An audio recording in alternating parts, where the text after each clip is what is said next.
menanti penggenapan janji Allah. Saya sungguh-sungguh mengalami Bapak Ibu tentang tema ini, di mana ketika waktu itu mungkin saya pada masa yang mungkin terpuruk gitu ya. Kemudian saya membangun keyakinan saya untuk senantiasa terus berharap kepada Tuhan. Saya harus datang ke gereja, harus tetap teguh, yakin, percaya. Walaupun ketika itu saya ingat persis, untuk persembahan pun saya nggak punya, untuk uang persembahan pun saya nggak punya. Saya jujur kepada Bapak Ibu dan saya nggak malu untuk mengatakannya, karena dari peristiwa ini kemudian saya melihat tangan kasih Tuhan yang begitu besar. Saya melihat pekerjaan-pekerjaan Tuhan yang Tuhan buat bagi kehidupan saya. Di tengah proses seperti ini nggak mudah, sangat-sangat tidak mudah, sangat-sangat tidak mudah. Di masa kesusahan, tapi saudara harus tetap setia datang kepada Tuhan, itu nggak mudah, sangat tidak mudah. Tetapi itulah yang saya lakukan, karena mungkin saudara tahu saya di Rock Base sudah 16 tahun, dan saudara boleh tanya Pak Ampi, saya nggak pernah absen datang ke gereja, kecuali saya ada di Manado atau di luar kota. Saya nggak pernah absen, tiap minggu saya datang. Mungkin waktu saya datang juga dengan perasaan yang tidak tenang, atau mungkin perasaan kita juga gimana ya, nggak enak mungkin. Tapi saya belajar untuk tetap setia datang kepada Tuhan. Amin. Karena hanya Dia satu-satunya yang bisa kita harapkan. Karena kalau kita berharap kepada manusia, kita sering kecewa Bapak Ibu. Kita itu sering kecewa kalau kita berharap kepada Tuhan. Tapi kalau kita berharap kepada manusia, kita sering kecewa. Tapi kalau kita berharap kepada Tuhan, Bapak Ibu, Dia pencipta langit dan bumi. Dia sumber dari segala sumber segala sesuatu. Mana yang kira-kira logiknya kita berharap kepada manusia? Kalau kepada manusia, bisa pada saat itu kita ditolak. Ketika kita datang kepada manusia, bisa saat itu pun kita dapat penolakan. Benar ya? Tapi kalau kita berharap kepada Tuhan, kita mungkin belum melihat pertolongan Tuhan. Ketika saudara dan saya datang bersujud kepada Tuhan dengan berdoa, kita belum melihat pertolongan Tuhan. Kalau kita datang kepada manusia, ketika kita minta tolong, kita bisa langsung ditolak. Maaf, saya tidak bisa membantu. Maaf, bla bla bla bla bla. Bisa. Artinya saat itu juga pengharapan kita putus. Tapi kalau kita datang kepada Tuhan, mungkin dengan tangisan, dengan bertekuk lutut di hadapan Tuhan, kita masih bisa melihat satu pengharapan yang, karena kita belum melihat jawabannya kan, Tuhan kan belum kasih jawaban, tapi paling tidak kita bisa melihat masih ada pengharapan. Saya harus tunggu bersabar dan pasti Tuhan jawab apa yang saya doakan. Itu masih mending, benar nggak? Masih logik. Inilah yang saya alami Bapak Ibu. Tema ini betul-betul ketika saya merenungkan apa yang saya alami. Jadi saya share firman Tuhan betul-betul apa yang saya alami Bapak Ibu. Bukan sekedar yang saya tidak alami kemudian saya ceritakan kepada Bapak Ibu. Ini betul-betul saya alami. Maka saya katakan, gak malu saya bilang, ketika itu saya datang ke gereja, uang persembahan pun saya gak punya. Tapi saya tetap datang di gereja untuk menyembah Tuhan. Kalau ada orang bilang gaji 10 koma, setelah tanggal 10 udah koma, bukan gajinya 10 juta, bukan, setelah tanggal 10 sudah koma. Tapi kalau saya pernah mengalami 2 koma, setelah tanggal 2 sudah koma. Nah, betul ini, jujur. Saya pernah alami itu. Setelah tanggal 2 sudah koma. Ya makan saya masih ada kan, makan sih, ya ada cukup. Tapi kalau lain-lain ya nggak ada. Tetapi dari peristiwa itu saya tetap mengenalkan Tuhan di dalam hidup saya. Amin. Dan kemudian saya melihat, wow, cara-cara Tuhan yang begitu ajaib dan dahsyat. Bagaimana kemudian Tuhan menolong saya. Sebelum COVID-19 Bapak Ibu, saya masih terikat hutang di bank sekitar 500 juta. Memang bukan saya yang pinjam sepenuhnya dengan teman saya, tetapi di peristiwa itu kan usaha banyak yang bangkrut, banyak yang kolaps. Bahkan kita aja waktu itu kan tutup, nggak boleh ya. Jadi kalaupun buka hanya melayani take away. Kalau kita pernah naruh kursi, datang digerebek, dimarahin, nggak boleh. Kursi harus ada di atas meja. Peristiwa COVID-19 itu kan peristiwa yang sulit. Banyak sekali kesulitan. Saya ingat persis itu. Bahkan pertengkaran rumah tangga sering terjadi. Banyak usaha, banyak yang kolaps. Sebelum COVID-19 itu, saya masih terikat hutang. Tetapi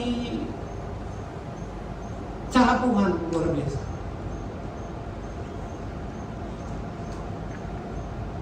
Tiba-tiba teman saya telepon saya, Ricky, utang itu biar saya lunasi. Wow.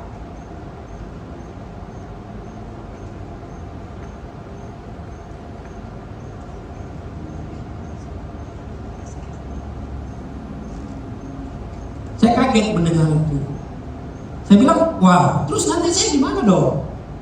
Dia bilang, udah tenang aja, sama gua masa kita udah kayak saudara. Lu gampang nyicil ke saya pelan-pelan. Ya kan kalau di bank peristiwa itu juga dikejar-kejar. Iya, datang loh, orang bank bisa datang lagi loh. Tapi kalau teman saya kan, saya paling tidak ringan ya, kalaupun saya harus bayar. Tetapi pada peristiwa COVID-19, saya berhasil melunaskan utang-utang.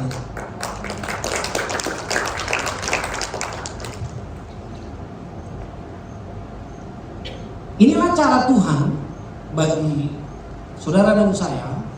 Kalau kita sungguh-sungguh betul-betul, ya, kita menanti penggenapan janji Allah dengan tetap percaya kepadanya, dengan tetap setia kepada Tuhan.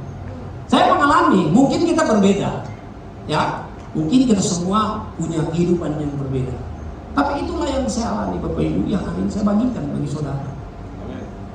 Jadi saya bilang, saya share firman bukan apa yang saya tidak alami, tetapi ini saya alami betul-betul menanti penggenapan janji Allah. Jadi ketika itu saya pernah berdoa begini, Tuhan, kalau saya ada pekerjaan gaji 5 juta aja, saya tinggalkan ini usaha saya ini. Tuhan, tolong Tuhan, saya harus ada pekerjaan yang baru. Saya berdoa begitu kepada Tuhan. Dan saya menanti untuk janji Tuhan. Dan kemudian, apa yang saya doakan itu tergenapi di dalam kehidupan saya. Amin. Kita baca di dalam Ibrani pasal 10 ayat 23, ini ayat luar biasa. Marilah kita teguh berpegang pada pengakuan tentang pengharapan kita. Sebab Ia yang menjanjikannya. Sama-sama kita katakan. Setia. Setia. Jadi Tuhan setia dengan janjinya. Kalau kita manusia nggak setia kita, maka kepada Tuhan pun kita tidak setia, apalagi kepada kawan manusia itu. Tapi kalau Tuhan yang katakan Dia setia dengan janjinya, Bapak Ibu, ini saya rubah sedikit. Ini sebenarnya terjemahan yang pas itu looking forward to God's promise, itu sebenarnya menantikan janji-janji Allah. Ya benar ya, ada yang jago bahasa Inggris di sini. Kalau di Jepara saya tahu tuh Ciudi itu jauh banget ya. Benar ya? Memang nggak pas ini ya, tapi saya sengaja. Saya ingat Pak Ampi bilang begini, janji Tuhan itu adalah penggenapan. Jadi janji Allah itu adalah penggenapan. Kalau penggenapan artinya pasti tergenapi di dalam kehidupan saudara dan saya. Amin. Jadi saya mengubah di sini, menanti penggenapan janji Allah.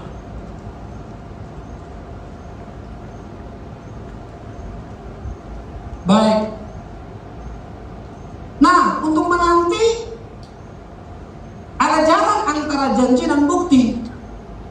Jaraknya apa? Menanti. Kalau Pastor Yeri mungkin sering katakan Ruang tunggu. ruang tunggu. Ya. Jadi kita ada di ruang tunggunya Tuhan. Jadi antara jarak janji firman Tuhan, janji Allah kepada saudara dan saya, sampai kepada bukti, di tengah-tengahnya itu adalah menanti. Ya, kita menanti. Ini yang saya alami, yang saya ceritakan kepada saudara. Nah, menanti bukanlah membuang waktu. Kalau kita janjian dengan teman, kalau dia tidak datang, penantian kita yaitu buang waktu. Itu kalau manusia berjanji ketika kita menanti dia nggak datang, itu buang waktu, ya kan? Habis waktu. Tapi kalau menanti dengan janji Tuhan, itu tidak buang waktu. Karena menanti adalah cara Allah mempersiapkan kapasitas saudara dan saya. Amin. Jadi di dalam tahap kita menanti ini, Tuhan sedang mempersiapkan kapasitas saudara dan saya. Karena jangan-jangan ketika berkat itu diberikan, kapasitas kita itu tidak cukup. Saya baca satu artikel ini. Di Amerika itu kan sering ada lotre ya, sering ada lotre per tahun kah? Saya lupa, per tahun, per bulan, per hari. Tapi di Amerika itu sering ada lotre. Dan banyak orang tiba-tiba kaya mendadak kalau di Amerika, karena ada lotre. Dan lotre ini gak main-main. Yang terakhir saya baca 31 juta US dollar. Itu setengah triliun lebih itu kayaknya. Bener ya? 31 juta US dollar. Ratusan miliar. Tetapi karena mungkin kapasitasnya belum mencukupi, atau karakternya yang gak baik, dalam 2 tahun bangkrut, habis. Ada yang 5 tahun, habis. 3 tahun, habis. Uang ratusan miliar loh.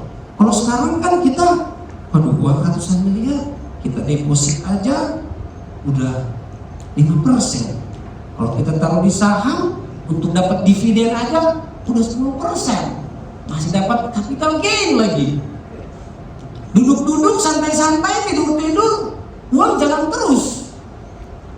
Iya kan? Cuma taruh di bank begitu aja uang ratusan miliar menghasilkan mungkin 1%, 1,5%. Kalau lebih pintar, ya udah, taruh aja di saham, kan begitu ya. Dapat dividen aja 10% loh dividen per tahun. Ini habis loh. Dalam 2 tahun habis. Kalau Bapak Ibu nggak percaya, kalau sekarang searching pakai Google, ada banyak. Yang saya ingat satu nama persis itu Willie Hart. Habis. Bahkan bunuh diri. Karena bangkrut, akhirnya keluarganya berantakan, bunuh diri. Karena apa? Karena mungkin belum memiliki kapasitas atau karakternya nggak baik.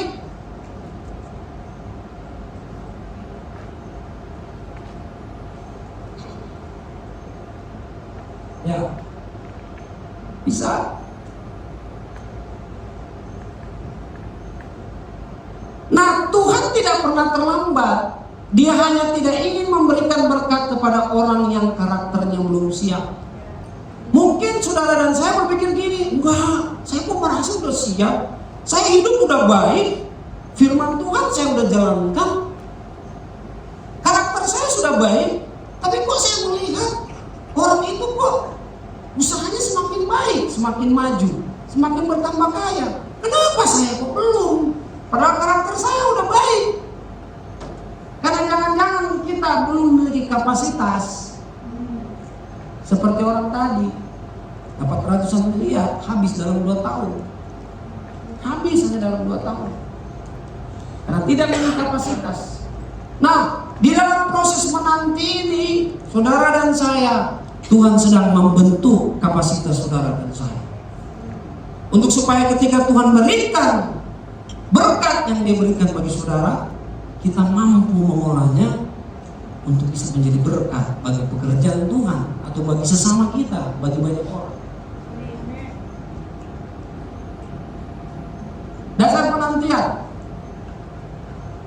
Dasar penantian saudara dan saya adalah karakter Allah, bukan situasi, tetapi tentang siapa dia, tentang bagaimana karakter Allah yang dahsyat dan ajaib itu yang kita sembah. Bilangan pasal 23 ayat yang ke-19. Allah bukanlah manusia sehingga ia berdusta, bukan anak manusia sehingga ia menyesal. Kalau manusia mungkin bisa berdusta, kalau Allah dia tidak bisa berdusta, karena ada karakter dia di dalam dirinya yang tidak bisa dia lakukan. Nah, janji Tuhan tidak bergantung kepada ekonomi atau situasi, tapi janji Tuhan bergantung kepada namanya. Karakternya itu menempel kepada namanya. Kalau dia berkata dia Allah Immanuel, maka dia akan menyertai saudara dan saya. Amin. Dia katakan dia adalah Allah Jehovah Jireh, dia adalah Jehovah Rafa yang akan menyembuhkan saudara dan saya. Karakter itu menempel kepadanya. Jadi janji Tuhan itu bergantung kepada namanya. Ketika dia berjanji akan menyelamatkan umat kepunyaannya, bagaimana dia harus menepati janji itu? Sedangkan manusia sudah jatuh dalam dosa. Manusia itu berdosa. Allah itu luar biasa. Dikatakan dia Allah yang bersemayam di dalam cahaya terang yang tidak terhampiri. Bagaimana mungkin kita manusia berdosa ini mau menghampiri hadirat Tuhan, mau menghampiri Allah? Nggak bisa. Nggak bisa Bapak Ibu. Tapi karena dia terikat dengan janji firman-Nya, bahkan dia sudah menubuatkan dia akan menyelamatkan umatnya, maka dia harus rela mengosongkan dirinya untuk mengambil rupa menjadi manusia untuk bisa menyelamatkan saudara dan saya. Amin. Karena Tuhan tidak bisa datang menyelamatkan dengan kemuliaan keilahiannya datang ke dalam dunia menyelamatkan manusia, itu tidak bisa. Dia harus menjadi manusia dulu untuk menyelamatkan saudara dan saya. Kenapa dia harus melakukan itu? Kenapa dia harus berkenosis? Filipi pasal 2 ayat 7. Karena dia terikat dengan janjinya. Karena karakternya dia bisa berbohong. Dia sudah berjanji, dia akan menyelamatkan umat pilihannya. Bagaimana caranya? Dia harus rela mengosongkan dirinya menjadi manusia untuk menyelamatkan saudara dan saya. Nah, saudara dan saya harus betul-betul berpegang pada satu keyakinan. Dia Allah yang tidak berdusta. Dia Allah yang akan memenuhi setiap janji firman-Nya kepada saudara dan saya. Dan Bapak Ibu, di awal tadi saya sudah menceritakan kesaksian saya sudah mengalami. Saya mengalami bagaimana cara Tuhan menolong saya. Saya nggak pernah datang kepada manusia. Betul, saya jujur. Saya nggak pernah datang kepada siapapun. Tolong saya. Saya lagi kesusahan. Nggak pernah. Bapak Ibu boleh tanya kepada Pak Ampi. Pak Ampi saksinya. Bahkan di dalam setiap apapun apa yang saya alami, saya nggak pernah datang kepada Pak Ampi untuk minta pertolongan, atau saya bercerita kepada Pak Ampi. Nggak pernah. Saya hanya datang kepada Tuhan. Saya selalu datang kepada Tuhan. Saya berlutut, saya berdoa, hanya datang kepada Tuhan. Dan saya melihat cara Tuhan menolong saya. Wah, ajaib dan luar biasa. Tuhan sanggup menggerakkan siapapun untuk menolong saudara dan saya. Tuhan sanggup. Kalau kita datang kepada manusia, kita bisa langsung ditolak. Tapi kalau kita datang kepada Tuhan, Tuhan banyak cara untuk menolong saudara dan saya. Percayalah, Tuhan banyak cara untuk menolong saudara dan saya. Itu yang saya alami, Bapak Ibu. Saya saksikan bagi saudara.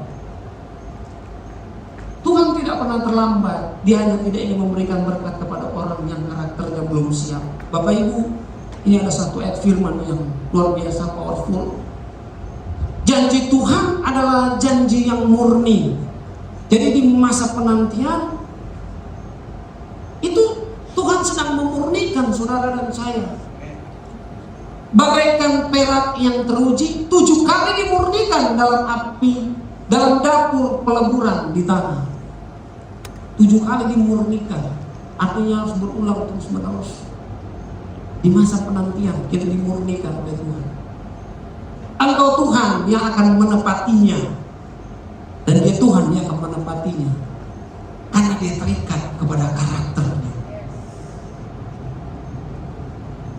Yang pertama, dasar penantian.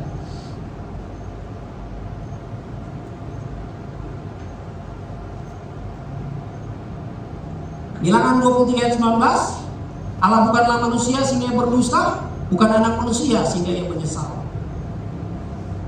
Janji Tuhan tidak bergantung pada ekonomi atau situasi, janji Tuhan bergantung kepada namanya. 2 Korintus pasal 1 ayat 20 dikatakan begini, sebab Kristus adalah ya bagi semua janji Allah. Jadi ketika Allah berjanji dia akan menyelamatkan saudara dan saya, itu semua dia buktikan ketika Kristus mati di atas kayu salib untuk saudara dan saya. Jadi janji Tuhan bagi saudara dan saya adalah ya. Kalau ya artinya pasti tergenapi, Bapak Ibu. Yang kedua, menanti dengan kekuatan yang diperbaharui.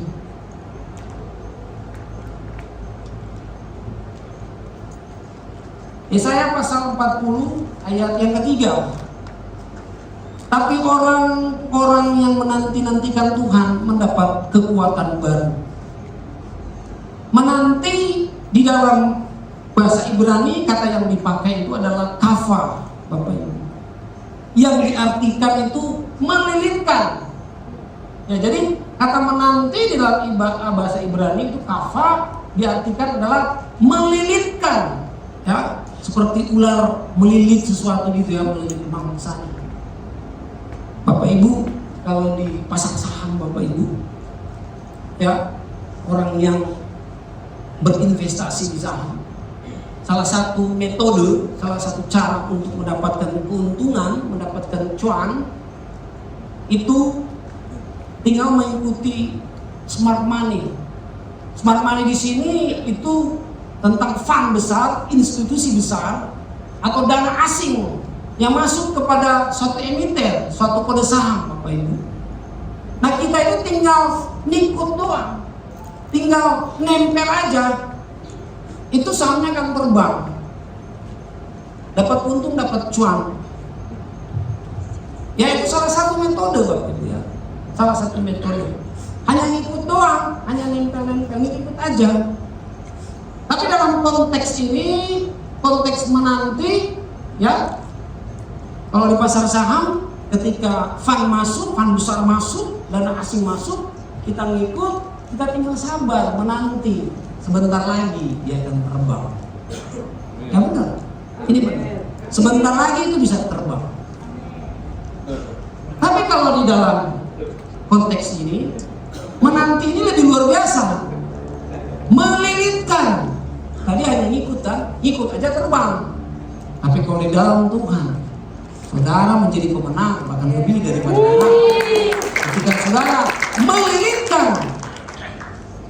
saudara melilitkan, kepada Tuhan, di dalam penantian itu, saudara tetap bergaul dengan Tuhan, saudara tetap menyembah kepada Tuhan, saudara tetap setia kepada Tuhan. Itu melilitkan.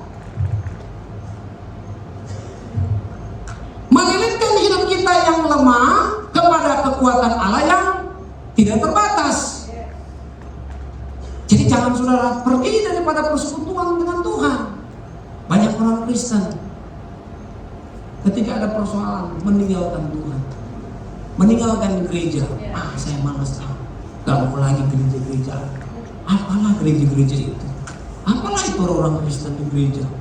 Ada sekali saya minta tolong, gak mau saya ditolong. Apalah?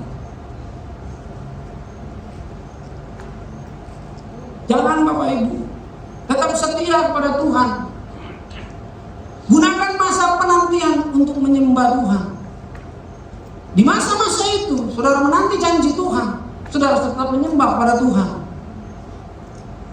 Gunakan masa penantian untuk tetap setia. Bapak Ibu, sekali lagi saya share firman Tuhan karena apa yang saya alami. Amin. Saya pernah mengalami yang mungkin Bapak Ibu tidak pernah alami. Saya mengalaminya Bapak Ibu. Untuk bawa persembahan aja tidak punya uang. Tapi saya tetap datang ke gereja. Tetap saya datang menyembah Tuhan. Gak apa-apa, saya gak bawa persembahan. Tuhan tahu kok, memang saya gak punya uang. Apa yang mau dipersembahkan? Yang mungkin saya bisa mempersembahkan waktu saya hari itu untuk datang. Saya memuji Tuhan. Sesuai dengan firman-Nya, hai umatku, datanglah beribadah kepadaku. Kan kata firman Tuhan begitu. Saudara dan saya kan harus datang kepada Tuhan beribadah. Tuhan tahu bisa nggak punya uang, apa yang saya mau persembahkan. Tapi saya tetap setia datang kepada Tuhan. Tiap minggu datang kepada Tuhan. Tiap minggu saya datang bersekutu dengan Tuhan. Dan saya tidak pernah melihat orang lain di gereja. Saya nggak mau lihat ke kiri, nggak mau lihat ke belakang, ke kanan, ke belakang. Si A, si B, si C, nah. Saya belajar untuk fokus hanya kepada Tuhan. Karena saya menyembah Tuhan, bukan menyembah manusia. Kita kan menyembah Tuhan, bukan menyembah manusia. Saya belajar itu selama ini, itu yang saya belajar. Tiap saya datang, saya hanya melihat Tuhan. Makanya maaf, ada yang datang konseling ke saya, kadang-kadang memang saya kasih firman itu keras. Ya udah. Jadi gimana? Ya itu orang pokoknya begini, saya kecil. Ada satu jalan keluarnya. Kan kalau kemarin tema tentang penasehat ajaib. Karena dia penasehat ajaib, dia selalu punya solusi. Tuhan itu punya solusi, selalu punya solusi. Orang datang kepada saya, Pak itu orang begini.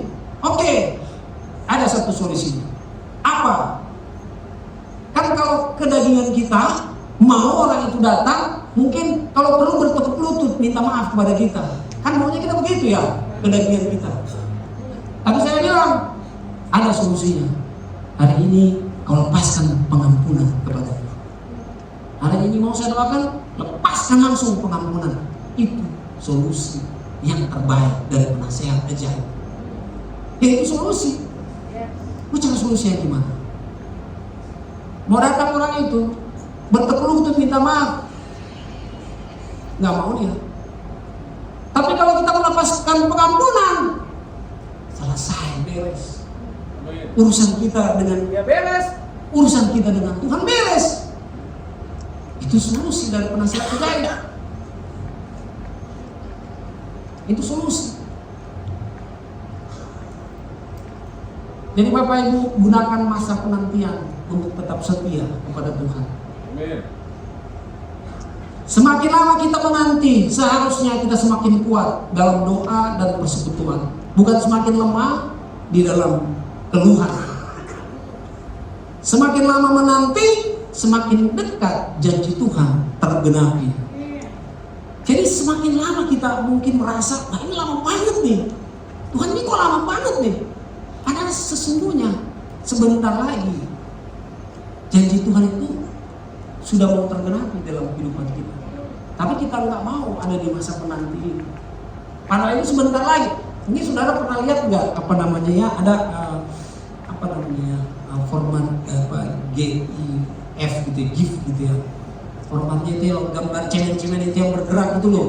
Ada orang yang menggali emas dia gitu ya, menggali emas. Di sebelah itu masnya, masih ada tanah tebal segini. Karena udah gak sabar ya, di dalam penantiku gak nyampe-nyampe ya. Udah berdoa tiap hari, udah rajin melayani kepada Tuhan.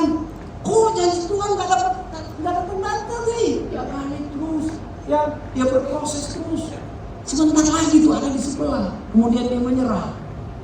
Udah, cukup. Pernah lihat ya gambar seperti itu ya?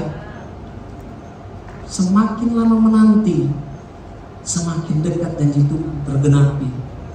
Sebenarnya sebentar lagi janji Tuhan sudah mau tergenapi, tapi kita menyerah di tengah jalan. Yang terakhir, bahaya mencari jalan pintas. Kita belajar dari Abraham dan Sarah. Kalau saya sering membawakan ini tentang iman Abraham ketika dia menerima Ishak sebagai anak yang dijanjikan. Dari situlah iman Abraham betul-betul teguh kuat kepada Tuhan. Setelah dia mendapatkan Ishak, bahkan ketika Tuhan meminta Ishak untuk dipersembahkan, Abraham dengan gak banyak komentar kepada Tuhan, gak berdebat dengan Tuhan, dia langsung menghantarkan Ishak anaknya, anak satu-satunya yang dimana Tuhan menjanjikan bahwa hai Abraham, keturunanmu akan seperti bintang di langit, keturunanmu akan seperti pasir di laut. Tetapi ini dalam kenyataannya anak satu-satunya diminta Tuhan untuk dipersembahkan. Dan Abraham langsung melakukan. Nah, iman Abraham ketika dia menerima Ishak, disitulah terbentuk sangat kokoh, sangat kuat, Bapak Ibu. Dan saya kalau sering mengkhotbahkan ini, itu selalu tentang itu, Bapak Ibu. Saya selalu tentang melihat apa yang Abraham lakukan setelah dia menerima Ishak. Tetapi mari kita lihat dari sisi yang lain, sisi yang berbeda. Sebelum Abraham menerima Ishak, ada satu hal yang Abraham lakukan, adalah kekeliruan. Adalah satu kesalahan yang Abraham buat. Sampai pada hari ini terjadi pertikaian di mana-mana. Bahkan kita selalu dirundung, gereja nggak boleh buka, ya kan? Kita selalu ditentang kalau kita beribadah, itu kan terjadi di mana-mana. Nah, karena ini Bapak Ibu, karena ketika Abraham dan Sarah berkompromi, mereka mungkin mengalami apa yang disebut kelelahan iman ketika itu. Allah sudah berjanji, keturunanmu akan seperti bintang di langit. Tapi umur Abraham semakin tua dan Sarah. Dan akhirnya mereka berkompromi. Sarah bilang begini, ya udahlah Abraham, tuh ambil aja lah budak tuh si Hagar. Udahlah, kau tidur sama dia lah. Biar gampang lah, kita cepet lah dapat keturunan. Lu mau gitu kan, Abraham? Lu mau keturunan kan? Mau cepet kan? Udah lu ambil lah si Hagar lah. Dan akhirnya Abraham ambil lah Hagar. Kemudian memperoleh anak yang namanya Ismail. Jadi Ismail adalah hasil kelelahan iman. Itu jalan pintas, Bapak Ibu. Nah, di masa kita menanti janji Tuhan, jangan kita mencari jalan pintas. Wah, saya nggak bisa nih. Saya perlu uang. Minggu depan saya harus ada uang nih. Nggak bisa. Ini ada uang nih. Boleh. Ambil lah. Kita korupsi lah. Saya minggu depan harus bayar saya. Nggak bisa minggu depan udah ada. Ada di depan mata nih. Kita ambil, kita korupsi. Itu jalan pintas, Bapak Ibu. Itu Abraham lakukan. Itu jalan pintas. Ismail mendatangkan masalah di masa depan. Kalau kita lakukan itu menjadi masalah nanti di masa depan. Jadi masalah. Ya waktu kan pejabat-pejabat yang korupsi kan masalah kan, masuk penjara mereka. Masalah itu jalan pintas. Tapi Ishak mendatangkan janji. Jangan lahirkan Ismail atau berkompromi dengan dosa. Jadi jangan lahirkan Ismail di dalam diri saudara dan saya. Kita jangan berkompromi dengan dosa. Kalau itu pelanggaran jangan saudara buat. Tapi Pak nggak bisa, saya udah terdesak ini. Saudara harus tetap setia kepada firman Tuhan. Saudara harus tetap setia kepada Tuhan. Ishak adalah janji Tuhan yang sempurna. Kalau berkat yang datang daripada Tuhan, itu pasti akan membawa kebaikan. Bisa menjadi berkat bagi banyak orang, bisa berguna. Tapi kalau dia nggak di dalam Tuhan, bukan cara Tuhan, itu menjadi masalah. Contoh pernah saya alami, istri saya menjaminkan dirinya untuk orang lain pinjam uang, dan akhirnya orang nggak bayar, ya udah kena batunya. Nggak main-main, ratusan juta juga. Ya bagi saudara nggak kecil itu. Kalau bagi saya sangat besar. Menjaminkan diri. Alkitab sudah bilang, jangan kau menjaminkan diri untuk orang lain. Enggak, saya mau nolong walaupun kita belum cukup kemampuannya, nggak cukup. Atau tadi itu yang di awal tuh, kemampuan kita nggak cukup, menjaminkan diri jadi masalah. Dan sampai hari ini saya bayar itu, jadi masalah. Jadi jangan kita lakukan, jangan pintas berkompromi di dalam dosa. Itu tidak mendatangkan berkat, menjadi persoalan di dalam kehidupan saudara.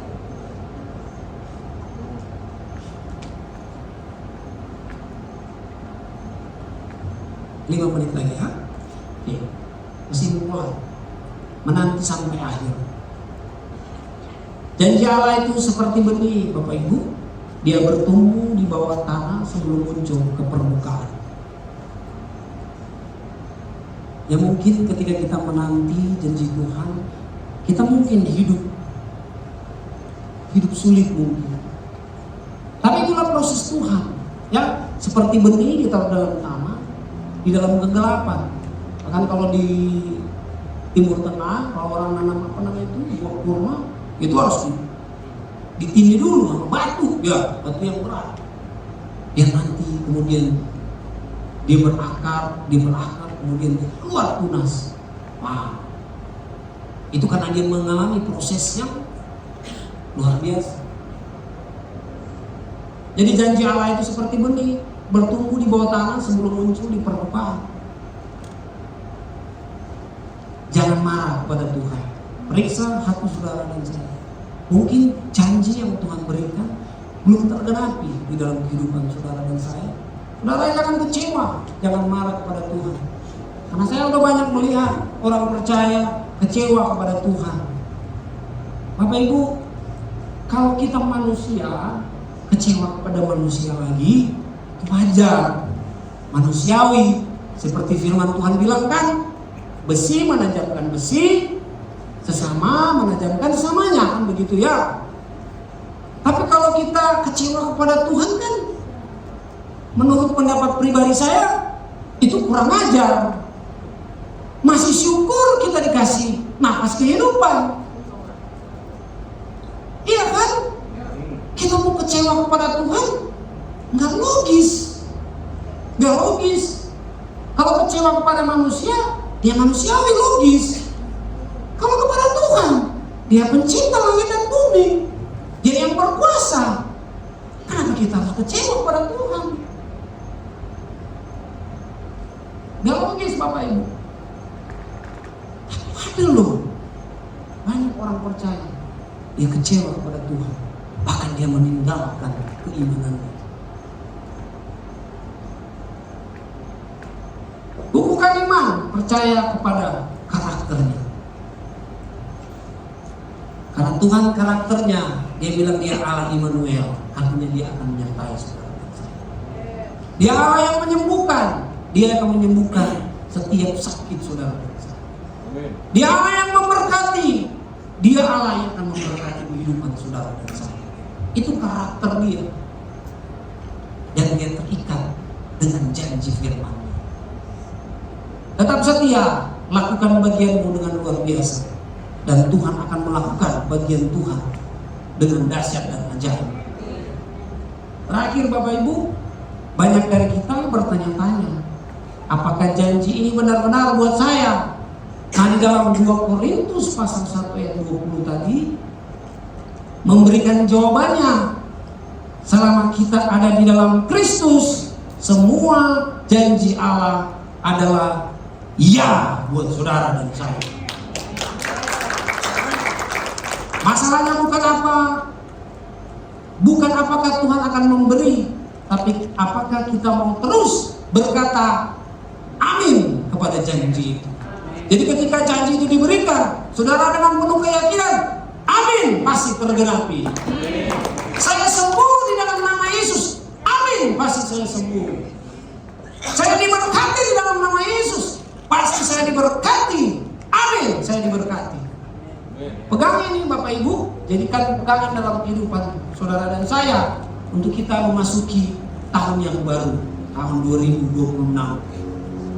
Saya percaya Tuhan setia dengan janjinya. Janjinya adalah penggenapan bagi saudara dan saya. Dia terikat kepada karakternya. Dan saya percaya di tahun 2006 jemaat RCC Cipanas, RCC Sukabumi, RCC Cianjur, saya percaya kita semua ada dalam berkat-berkat yang berlimpah daripada Tuhan. Berikan sorak-sorai bagi Tuhan kita dan kita berdoa.